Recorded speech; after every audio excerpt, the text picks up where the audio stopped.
The son, everyone thought, had abandoned his mother, until he came home after 12 years. For 12 years, everyone in a small Ohio town believed Daniel Carter had abandoned his mother. But when he finally returned, he carried a secret that would change everything they thought they knew. "I never left you, Mom." The first thing Daniel Carter noticed when he stepped out of the old gray sedan was the porch light. It was still on. Even though it was almost midnight, even though the house looked abandoned, even though his mother hadn't lived there in 11 years. Daniel stood at the bottom of the porch steps, staring at that little yellow light through the December snow. Then he saw something that made his chest tighten. A child's red bicycle was leaning against the porch railing.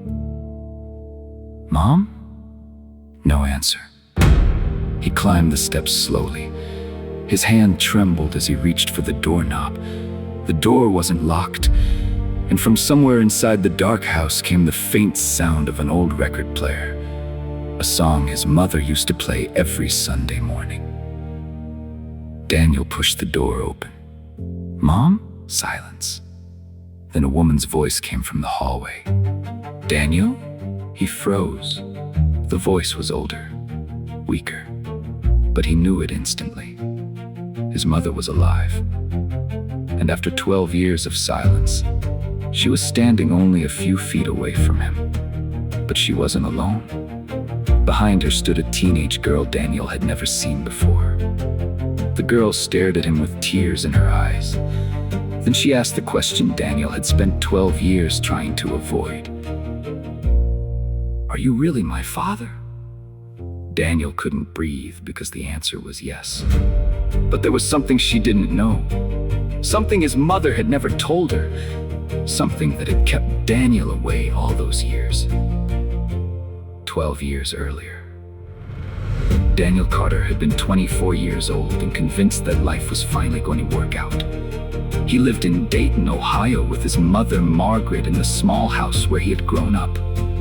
His father had died when Daniel was 16 after that. It had just been the two of them. Margaret worked at a grocery store. Daniel worked construction during the day and took community college classes at night. They didn't have much money, but they had each other. Every Friday evening, they ate dinner at the kitchen table. Sometimes it was spaghetti, sometimes frozen pizza, sometimes just scrambled eggs and toast. Margaret always said the same thing.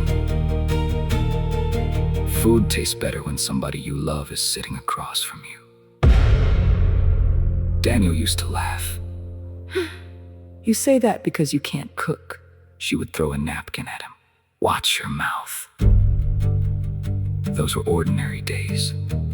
Daniel didn't realize then how valuable ordinary days were. Then he met Emily. Emily Brooks worked at a coffee shop near the construction site where Daniel was working. She had brown hair, a quick smile, and the habit of tapping her fingers against her coffee cup whenever she was nervous. They fell in love quietly. No dramatic beginning, no grand promises. Just two people who kept finding excuses to see each other. After a year, Emily became pregnant. Daniel was terrified.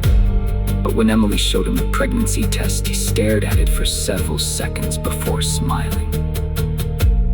"We're going to have a baby." Emily laughed through her tears. "You sound terrified." "I am." "Good? Good." She nodded. "Means you care." Daniel told his mother that night. Margaret cried. Then she hugged him so tightly he could barely breathe. "My grandson," she whispered. Or so they thought.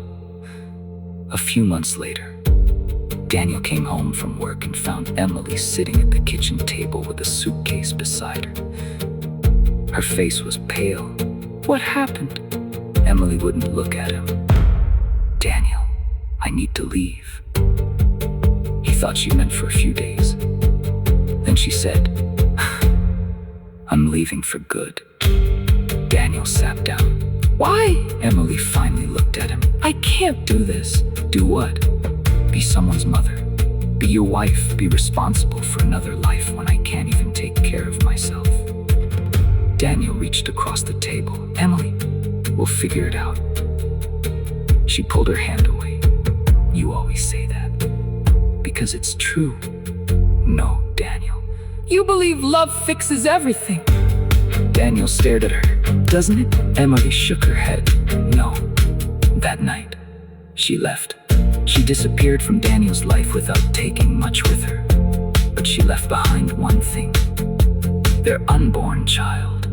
Daniel promised himself he would raise the baby. He found a second job. He dropped his college classes.